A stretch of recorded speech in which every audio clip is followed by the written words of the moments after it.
The other issue then that people run into is this issue of voicemail. First of all, do I leave a voicemail? Do I not? Because the impression that most salespeople have today is that prospects can hide behind voicemails. So what is your advice on using voicemail today? Okay, another great question.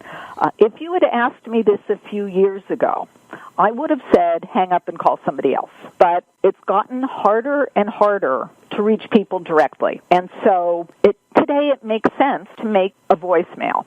And again, you have to be very strategic here. The chances of somebody calling you back when you leave them one voicemail, pretty minimal. It might happen, but that's not the most usual experience, that you leave one voicemail and somebody's going to call you back. We've had a lot of success with clients doing voicemail campaigns where you leave a series of messages over time. And you do this in conjunction with email. And by the way, this whole process is outlined in the Sales Winners Handbook.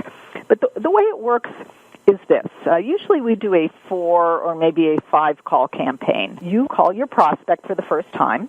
If you're not able to reach the prospect directly, you leave voicemail number 1, which focuses in some way on how you help your customers or your product or your service helps customers. If you've got an email address, you also send an email at the same time.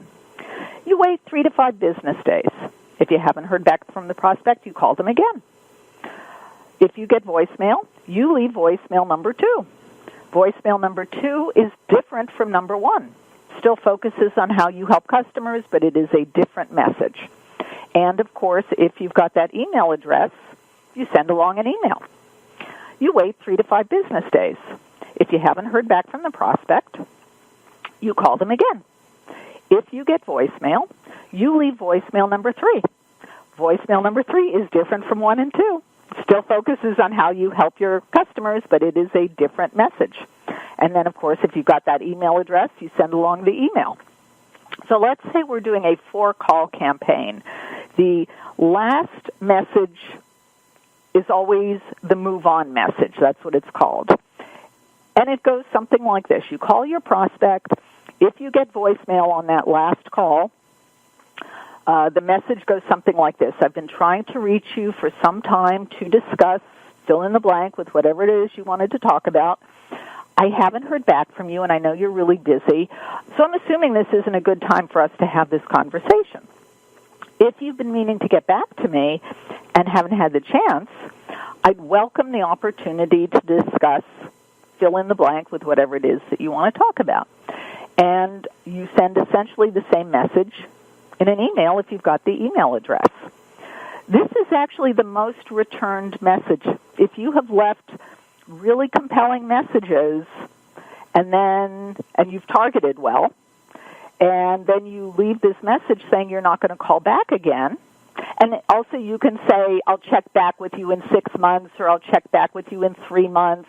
You can name a time frame to get back to them. This is actually the most returned message because there are people that are in the market today for whatever it is you're selling. They've been meaning to call you back. And when you say, I won't be calling you again, your name moves up to the top of their list or closer to the top because they've been meaning to call you back. Also, people that maybe they're not in the market today, but they know at some point they will be, they'll call you back as well. And if you don't hear from that prospect, but you still think they're a likely possibility because you've targeted well, then you take that name and you recycle it in 3 months or 6 months or a year, and you try them again.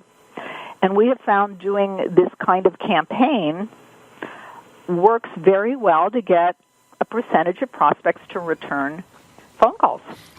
And just listening to you, Wendy, it doesn't sound as daunting as doing cold calling.